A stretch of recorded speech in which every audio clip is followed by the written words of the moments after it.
Capítulo primero. Variación en estado doméstico.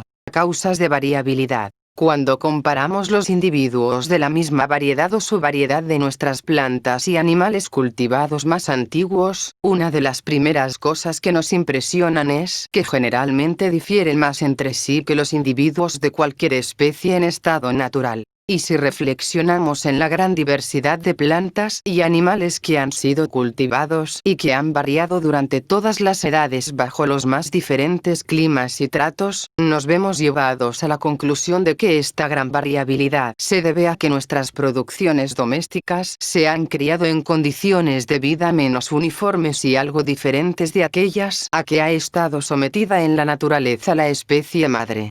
Hay, pues, algo de probable en la opinión propuesta por Andrew Knut, de que esta variabilidad puede estar relacionada, en parte, con el exceso de alimento. Parece claro que los seres orgánicos, para que se produzca alguna variación importante, tienen que estar expuestos durante varias generaciones a condiciones nuevas, y que, una vez que el organismo ha empezado a variar, continúa generalmente variando durante muchas generaciones. No se ha registrado un solo caso de un organismo variable que haya cesado de variar sometido a cultivo. Las plantas cultivadas más antiguas, tales como el trigo, producen todavía nuevas variedades. Los animales domésticos más antiguos son capaces de modificación y perfeccionamiento rápidos. ¿Hasta dónde puedo yo juzgar después de prestar mucho tiempo atención a este asunto? Las condiciones de vida parecen actuar de dos modos directamente, sobre todo el organismo o sobre ciertas partes solo, e indirectamente, obrando sobre el aparato reproductor. Respecto a la acción directa, debemos tener presente que en cada caso, como el profesor Weisman ha señalado hace poco y como yo he expuesto incidentalmente en mi obra sobre la Variation under Domestication, hay dos factores, a saber, la naturaleza del organismo y la naturaleza de las condiciones de vida. El primero parece ser, con mucho, el más importante, pues variaciones muy semejantes se originan a veces, hasta donde podernos juzgar, en condiciones diferentes. Y, por el contrario, variaciones diferentes se originan en condiciones que parecen ser casi iguales. Los efectos en la descendencia son determinados o indeterminados. Se pueden considerar como determinados cuando todos, o casi todos, los descendientes de individuos sometidos a ciertas condiciones, durante varias generaciones, están modificados de la misma manera. Es sumamente difícil llegar a una conclusión acerca de la extensión de los cambios que se han producido definitivamente de este modo.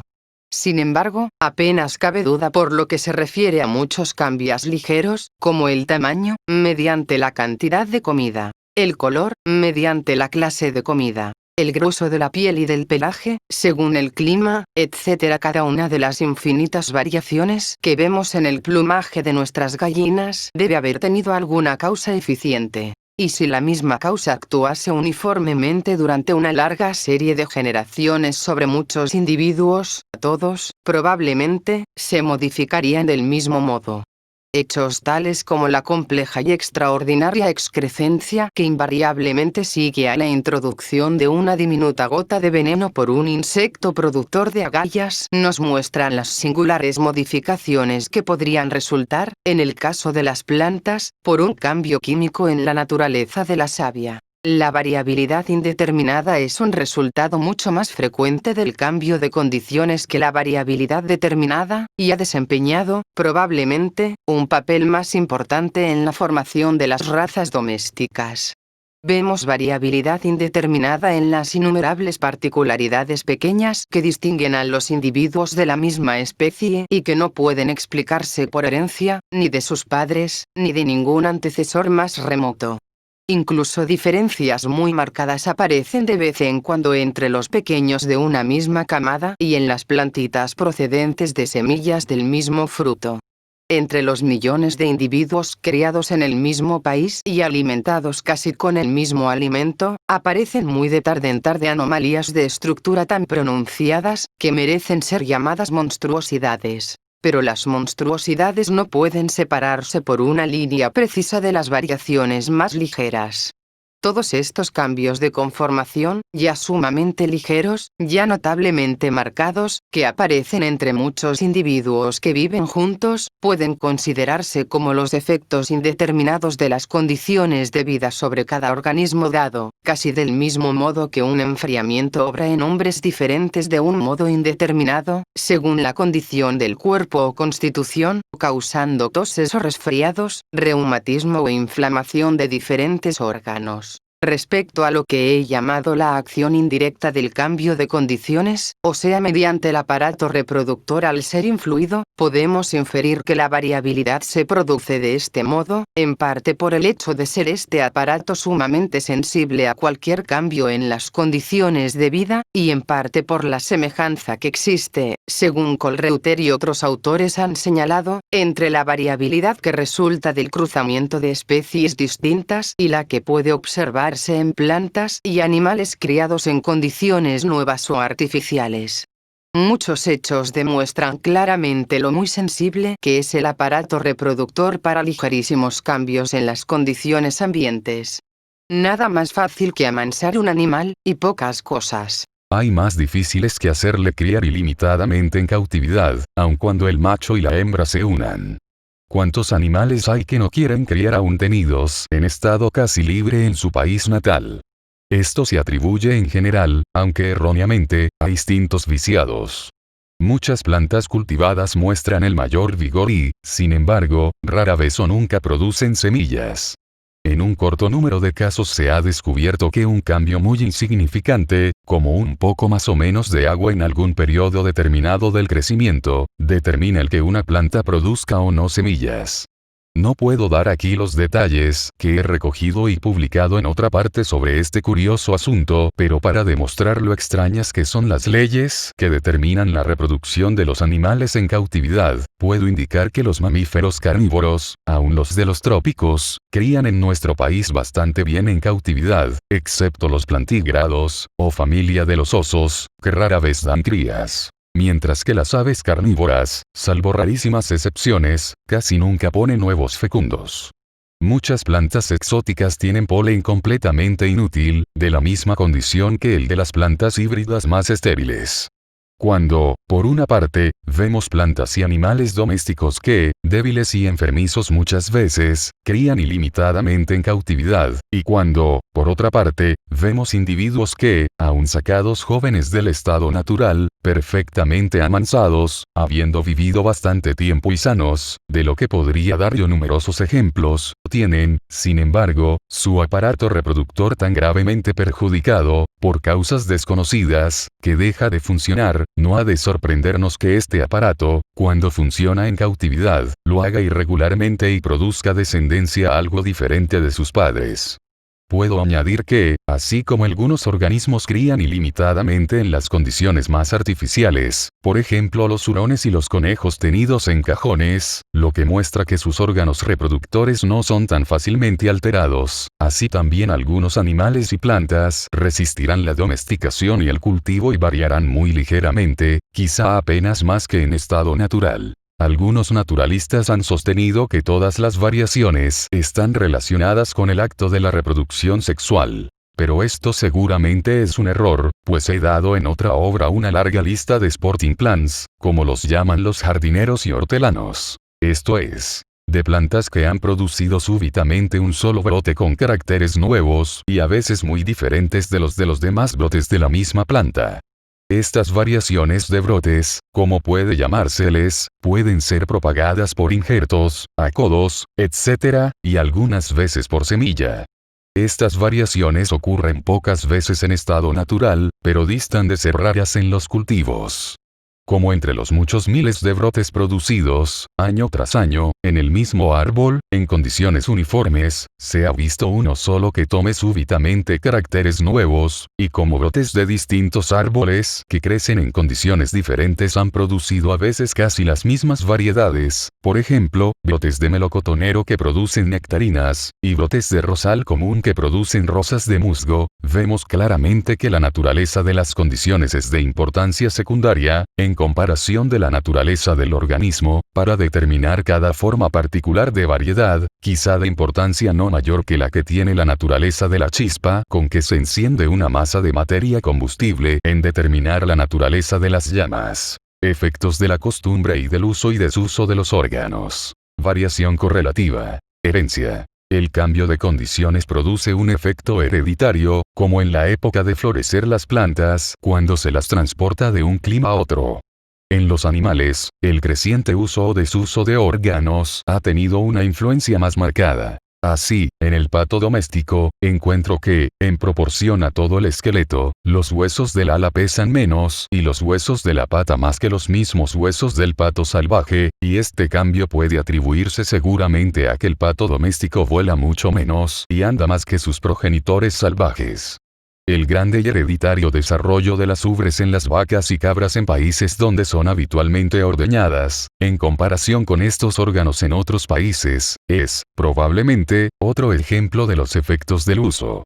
No puede citarse un animal doméstico que no tenga en algún país las orejas caídas, y parece probable la opinión, que se ha indicado, de que el tener las orejas caídas se debe al desuso de los músculos de la oreja, porque estos animales raras veces se sienten muy alarmados. Muchas leyes regulan la variación, algunas de ellas pueden ser vislumbradas y serán después brevemente discutidas.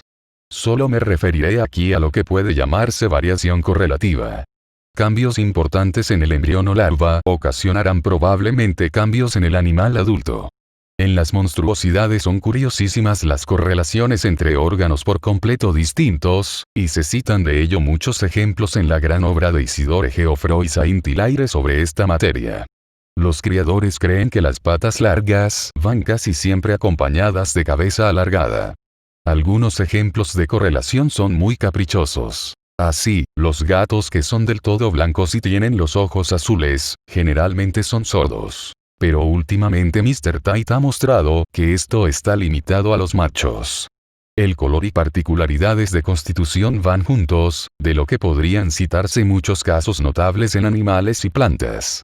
De los hechos reunidos por Eusinger resulta que a las ovejas y cerdos blancos les dañan ciertas plantas, de lo que se salvan los individuos de color oscuro. El profesor Wiman me ha comunicado recientemente un buen ejemplo de este hecho. Preguntando a algunos labradores de Virginia por qué era que todos sus cerdos eran negros, le informaron que los cerdos comieron paint rot, laxantes, que tiñó sus huesos de color de rosa e hizo caer las pezuñas de todas las variedades, menos las de la negra. Y uno de los crackers, colonos usurpadores de Virginia añadió: elegimos para la cría los individuos negros de una carnada, pues solo ellos tienen probabilidades de vida. Los perros de poco pelo tienen los dientes imperfectos. Los animales de pelo largo y vasto son propensos a tener, según se afirma, largos cuernos. Las palomas calzadas tienen piel entre sus dedos externos. Las palomas con pico corto tienen pies pequeños, y las de pico largo, pies grandes. Por lo tanto, si se continúa seleccionando y haciendo aumentar de este modo cualquier particularidad, casi con seguridad se modificarán involuntariamente otras partes de la estructura, debido a las misteriosas leyes de correlación. Los resultados de las diversas leyes, ignoradas u obscuramente conocidas, de variación son infinitamente complejos y variados. Vale bien la pena el estudiar cuidadosamente los diversos tratados de algunas de nuestras plantas cultivadas de antiguo, como el jacinto, la patata, hasta la dalía, etc., y es verdaderamente sorprendente observar el sinfín de puntos de estructura y de constitución en que las variedades y subvariedades difieren ligeramente unas de otras. Toda la organización parece haberse vuelto plástica y se desvía ligeramente de la del tipo progenitor. Toda variación que no es hereditaria carece de importancia para nosotros. Pero es infinito el número y diversidad de variaciones de estructura hereditarias, tanto de pequeña como de considerable importancia fisiológica. El tratado, en 2 grandes volúmenes, del Dr. Prosper Lucas es el más completo y el mejor sobre este asunto. Ningún criador duda de lo enérgica que es la tendencia a la herencia. Que lo semejante produce lo semejante es su creencia fundamental. Solamente autores teóricos han suscitado dudas sobre este principio.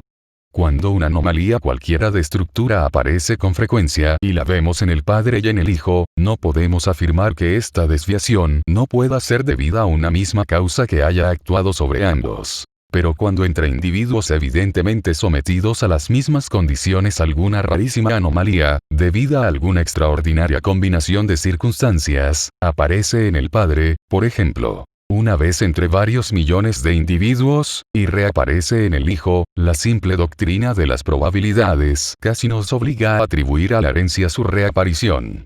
Todo el mundo tiene que haber oído hablar de casos de albinismo, de piel con púas, de cuerpo cubierto de pelo, etc., que aparecen en varios miembros de la misma familia. Si las variaciones de estructura raras y extrañas se heredan realmente, puede admitirse sin reserva que las variaciones más comunes y menos extrañas son heredables. Quizá el modo justo de ver todo este asunto sería considerar la herencia de todo carácter, cualquiera que sea, como regla, y la no herencia, como excepción. Las leyes que rigen la herencia son, en su mayor parte, desconocidas. Nadie puede decir por qué la misma articularidad en diferentes individuos de la misma especie o en diferentes especies es unas veces heredada y otras no. Porque muchas veces el niño, en ciertos caracteres, vuelve a su abuelo o abuela, o un antepasado más remoto. Porque muchas veces una particularidad es transmitida de un sexo a los dos sexos, o a un sexo solamente, y en este caso, más comúnmente, aunque no siempre, al mismo sexo. Es un hecho de cierta importancia para nosotros el que particularidades que aparecen en los machos de las castas domésticas, con frecuencia se transmiten a los machos exclusivamente, o en grado mucho mayor. Una regla mucho más importante, a la que yo espero se dará crédito, es que, cualquiera que sea el periodo de la vida en que aparece por vez primera alguna peculiaridad, ésta tiende a reaparecer en la descendencia a la misma edad, aunque, a veces, un poco antes. En muchos casos, esto no puede ser de otra manera. Así, las particularidades hereditarias en los cuernos del ganado vacuno solamente podían aparecer en la descendencia cerca del término del desarrollo. De particularidades en el gusano de la seda se sabe que aparecen en la fase correspondiente de oruga o de capullo. Pero las enfermedades hereditarias y algunos otros hechos me hacen creer que la regla tiene una gran extensión, y que, aun cuando no exista ninguna razón manifiesta para que una particularidad haya de aparecer a una edad determinada, no obstante, tiende a aparecer en la descendencia en el mismo período en que apareció por vez primera en el antecesor. Creo que esta regla es de suma importancia para explicar las leyes de la embriología. Estas advertencias están, naturalmente, limitadas a la primera aparición de la particularidad, y no a la causa primera que puede haber obrado sobre los óvulos o sobre el elemento masculino. Del mismo modo que la mayor longitud de los cuernos en los hijos de una vaca de cuernos cortos con un toro de cuernos largos, aunque aparece en un periodo avanzado de la vida, se debe evidentemente al elemento masculino. Habiendo aludido a la cuestión de la reversión, debo referirme a una afirmación hecha frecuentemente por los naturalistas, o sea, que las variedades domésticas, cuando pasan de nuevo al estado salvaje, vuelven gradual, pero invariablemente, a los caracteres de su tronco primitivo. De aquí se ha arguido que no pueden sacarse deducciones de las razas domésticas para las especies en estado natural. En vano me he esforzado en descubrir con qué hechos decisivos se ha formulado tan frecuente y tan osadamente la afirmación anterior. Sería muy difícil probar su verdad. Podemos con seguridad sacar la conclusión de que muchísimas de las variedades domésticas más marcadas no podrían quizá vivir en estado salvaje. En muchos casos no conocemos cuál fue el tronco primitivo, y, así, no podríamos decir si había ocurrido no reversión casi perfecta. Sería necesario, para evitar los efectos del cruzamiento, que una sola variedad únicamente se hubiese vuelto silvestre en su nueva patria. Sin embargo, como nuestras variedades ciertamente revierten a veces, en algunos de sus caracteres, a formas precursoras, no me parece improbable que, si lográsemos naturalizar, o se cultivasen durante muchas generaciones, las varias razas, por ejemplo, de la col, en suelo muy pobre, en cual caso, sin embargo, algún efecto se habría de atribuir a la acción determinada del suelo pobre, volverían en gran parte, o hasta completamente, al primitivo tronco salvaje. que tuviese o no buen éxito el experimento, no es de gran importancia para nuestra argumentación, pues, por el experimento mismo, las condiciones de vida han cambiado. Si pudiese demostrarse que las variedades domésticas manifiestan una enérgica tendencia a la reversión, esto es, a perder los caracteres adquiridos cuando se las mantiene en las mismas condiciones y en grupo considerable, de modo que el cruzamiento libre pueda contrarrestar, mezclándolas entre sí, cualesquiera ligeras desviaciones de su estructura. En este caso, convengo en que de las variedades domésticas no podríamos sacar deducción alguna por lo que toca a las especies.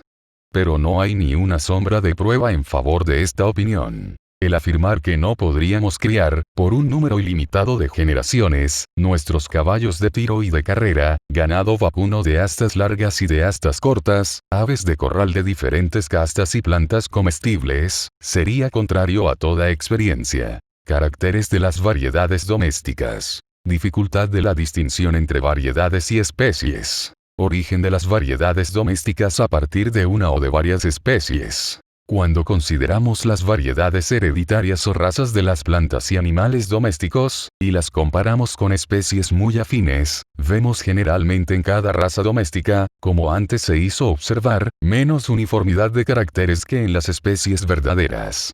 Las razas domésticas tienen con frecuencia un carácter algo monstruoso. Con lo cual quiero decir que, aunque difieren entre sí y de las otras especies del mismo género en diferentes puntos poco importantes, con frecuencia difieren en sumo grado en alguna parte cuando se comparan entre sí, y más aún cuando se comparan con la especie en estado natural, de que son más afines.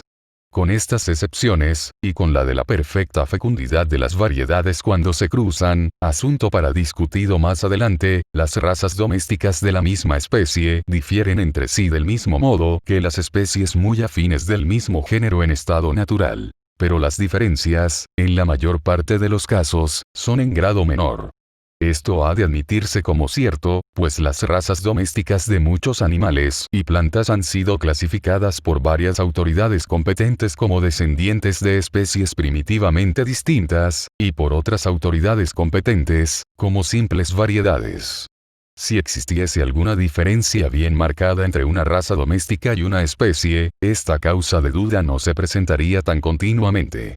Se ha dicho muchas veces que las razas domésticas no difieren entre sí por caracteres de valor genérico. Puede demostrarse que esta afirmación no es exacta, y los naturalistas discrepan mucho al determinar qué caracteres son de valor genérico, pues todas estas valoraciones son al presente empíricas. Cuando se exponga de qué modo los géneros se originan en la naturaleza, se verá que no tenemos derecho alguno a esperar hallar muchas veces en las razas domésticas un grado genérico de diferencia. Al intentar apreciar el grado de diferencia estructural entre razas domésticas afines, nos vemos pronto envueltos en la duda, por no saber si han descendido de una o de varias especies madres. Este punto, si pudiese ser aclarado, sería interesante. Si, por ejemplo, pudiese demostrarse que el galgo, el bloodhound, el terrier, el spaniel y el bulldog, que todos sabemos que propagan su raza sin variación, eran la descendencia de una sola especie, entonces estos hechos tendrían gran peso para hacernos dudar de la inmutabilidad de las muchas especies naturales muy afines, por ejemplo, los muchos zorros, que viven en diferentes regiones de la Tierra. No creo, como luego veremos, que toda la diferencia que existe entre las diversas castas de perros se haya producido en domesticidad. Creo que una pequeña parte de la diferencia es debida a haber descendido de especies distintas. En el caso de razas muy marcadas de algunas otras especies domésticas hay la presunción, o hasta pruebas poderosas, de que todas descienden de un solo tronco salvaje. Se ha admitido con frecuencia que el hombre ha escogido para la domesticación animales y plantas que tienen una extraordinaria tendencia intrínseca a variar y también a resistir climas diferentes. No discuto que estas condiciones han añadido mucho al valor de la mayor parte de nuestras producciones domésticas. Pero ¿cómo pudo un salvaje, cuando domesticó por vez primera un animal, conocer si éste variaría en las generaciones sucesivas y si soportaría o no otros climas?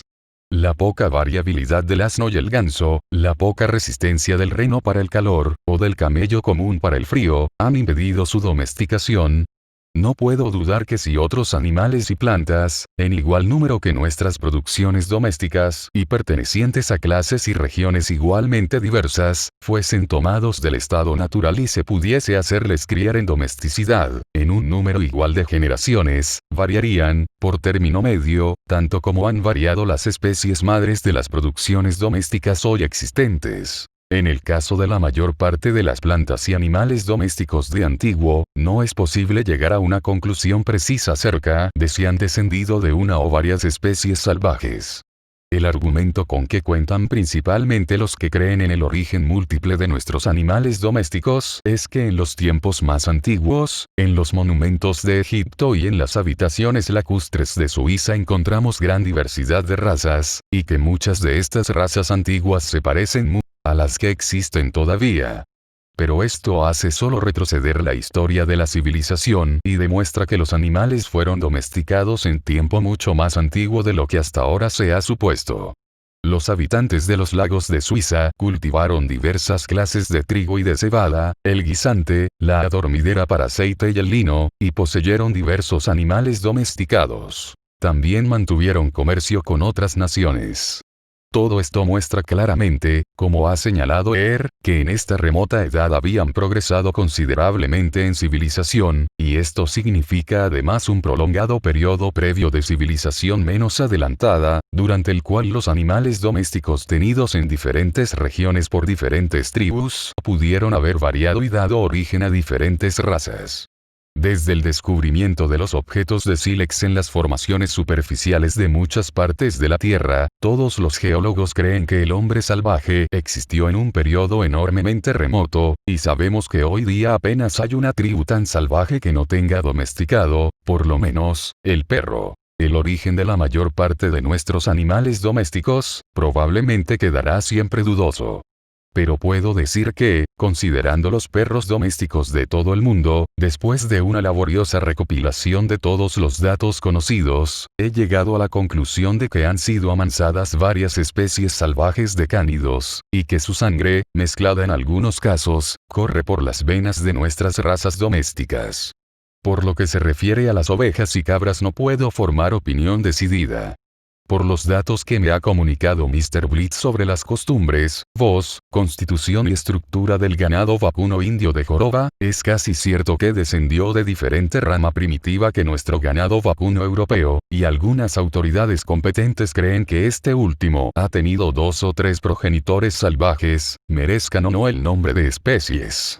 Esta conclusión, lo mismo que la distinción específica entre el ganado vacuno común y el de joroba, puede realmente considerarse como demostrada por las admirables investigaciones del profesor Rutimeyer.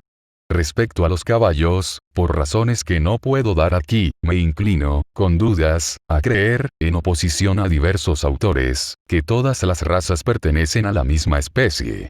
Habiendo tenido vivas casi todas las razas inglesas de gallinas, habiéndolas criado y cruzado y examinado sus esqueletos, me parece casi seguro que todas son descendientes de la gallina salvaje de la India, Gallus banquiva, y esta es la conclusión de Mr. Blitz y de otros que han estudiado esta ave en la India.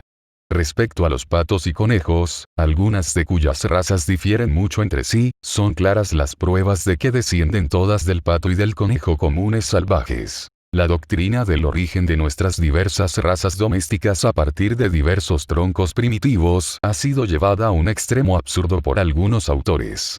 Creen que cada raza que cría sin variaciones, por ligeros que sean los caracteres distintivos, ha tenido su prototipo salvaje. A este paso, tendrían que haber existido, por lo menos, una veintena de especies de ganado vacuno salvaje, otras tantas ovejas y varias cabras solo en Europa, y varias aún dentro de la misma Gran Bretaña. Un autor cree que en otro tiempo existieron 11 especies salvajes de ovejas peculiares de la Gran Bretaña. Si tenemos presente que la Gran Bretaña no tiene actualmente ni un mamífero peculiar, y Francia muy pocos, distintos de los de Alemania, y que de igual modo ocurre con Hungría, España, etc., y que cada uno de estos países posee varias castas peculiares de vacas, ovejas, etc., tenemos que admitir que muchas razas domésticas se han originado en Europa, pues de dónde, si no, pudieron haber descendido. Lo mismo ocurre en la India. Aun en el caso de las razas del perro doméstico del mundo entero, que admito que descienden de diversas especies salvajes, no puede dudarse que ha habido una cantidad inmensa de variaciones hereditarias, pues ¿quién creerá que animales que se pareciesen mucho al galgo italiano, al bloodhound, al bulldog, al pugdog o al spaniel blenheim, etc., tan distintos de todos los cánidos salvajes, existieron alguna vez en estado natural? Con frecuencia se ha dicho vagamente que todas nuestras razas de perros han sido producidas por el cruzamiento de unas pocas especies primitivas. Pero mediante cruzamiento podemos solo obtener formas intermedias en algún grado entre sus padres, y si explicamos nuestras diversas razas domésticas por este procedimiento, tenemos que admitir la existencia anterior de las formas más extremas, como el galgo italiano, el bloodhound, el bulldog, etc., en estado salvaje. Es más, se ha exagerado mucho la posibilidad de producir razas distintas por cruzamiento. Muchos casos se han registrado que muestran que una raza puede ser modificada por cruzamientos ocasionales si se ayuda mediante la elección cuidadosa de los individuos que presentan el carácter deseado. Pero obtener una raza intermedia entre dos razas completamente distintas sería muy difícil. Sir J. C. Briggs hizo expresamente experimentos con este objeto, y no tuvo buen éxito. La descendencia del primer cruzamiento entre dos razas puras es de carácter bastante uniforme, y a veces, como he observado en las palomas, uniforme por completo, y todo parece bastante sencillo. Pero cuando estos mestizos se cruzan entre sí durante varias generaciones, apenas dos de ellos son iguales, y entonces la dificultad de la labor se hace patente. Razas de la paloma doméstica. Sus diferencias y origen. Creyendo que es siempre mejor estudiar algún grupo especial, después de deliberar, he elegido las palomas domésticas. He tenido todas las razas que pude comprar o conseguir y he sido muy amablemente favorecido con pieles de diversas regiones del mundo, especialmente de la India, por el honorable W. Eliot, y de Persia, por el honorable C. Murray. Se han publicado muchos tratados en diferentes lenguas sobre palomas, y algunos de ellos son importantísimos, por ser de considerable antigüedad. Me he relacionado con diferentes aficionados eminentes y he sido admitido en 2 clubs colombófilos de Londres. La diversidad de las razas es una cosa asombrosa. Compárense la paloma carriero mensajera inglesa y la volteadora autumnale de cara corta, y véase la portentosa diferencia en sus picos, que imponen las diferencias correspondientes en los cráneos. La carrier, especialmente el macho, es también notable por el prodigioso desarrollo, en la cabeza, de las carúnculas nasales, a lo que acompañan párpados muy extendidos, orificios externos de la nariz muy grandes y una gran abertura de boca. La volteadora de cara corta tiene un pico cuyo perfil es casi como el de un pinzón, y la volteadora común tiene una costumbre particular hereditaria de volar a gran altura, en bandada compacta, y dar volteretas en el aire. La paloma runt es un ave de gran tamaño, con pico largo y sólido y pies grandes. Algunas de las subrazas de runt tienen el cuello muy largo. Otras, alas y cola muy largas. Otras, cosa rara, cola corta. La paloma barba es afín de la mensajera inglesa. Pero, en vez del pico largo, tiene un pico cortísimo y ancho. La buchona inglesa tiene el cuerpo, las alas y las patas muy largos, y su buche, enormemente desarrollado, que la paloma se enorgullece de hinchar, puede muy bien producir asombro y hasta risa. La paloma turbid tiene un pico corto y cónico, con una fila de plumas vuelta debajo del pecho, y tiene la costumbre de distender ligeramente la parte superior del esófago. La capuchina tiene detrás del cuello las plumas tan vueltas, que forman una capucha, y, relativamente a su tamaño, tiene largas las plumas de las alas y de la cola. La trumpeter y la lauger, como sus nombres expresan, emiten un arrullo muy diferente del de las otras razas. La colipavo tiene 30 o hasta 40 plumas rectrices, en vez de 12 o 14, número normal en todos los miembros de la gran familia de las palomas. Estas plumas se mantienen extendidas, y el animal las lleva tan levantadas, que en los ejemplares buenos la cabeza y la cola se tocan. La glándula oleosa está casi atrofiada. Podrían especificarse otras varias castas menos diferentes. En los esqueletos de las diversas razas, el desarrollo de los huesos de la cara difiere enormemente en longitud, anchura y curvatura. La forma, lo mismo que el ancho y largo de las ramas de la mandíbula inferior, varía de un modo muy notable. Las vértebras caudales y sacras varían en número. Lo mismo ocurre con las costillas, que varían, también en su anchura relativa y en la presencia de apófisis. El tamaño y forma de los orificios del esternón es sumamente variable. Lo es también el grado de divergencia y el tamaño relativo de las dos ramas del hueso furcular. La anchura relativa de la abertura de la boca, la longitud relativa de los párpados, de los orificios nasales, de la lengua, no siempre en correlación rigurosa de la longitud del pico, el tamaño del buche y de la parte superior del esófago, el desarrollo o atrofia de la glándula oleosa, el número de las remiges primarias y de las rectrices, la longitud del ala, en relación con la de la cola y con la del cuerpo. La longitud relativa de la pata y del pie, el número de escudetes en los dedos, el desarrollo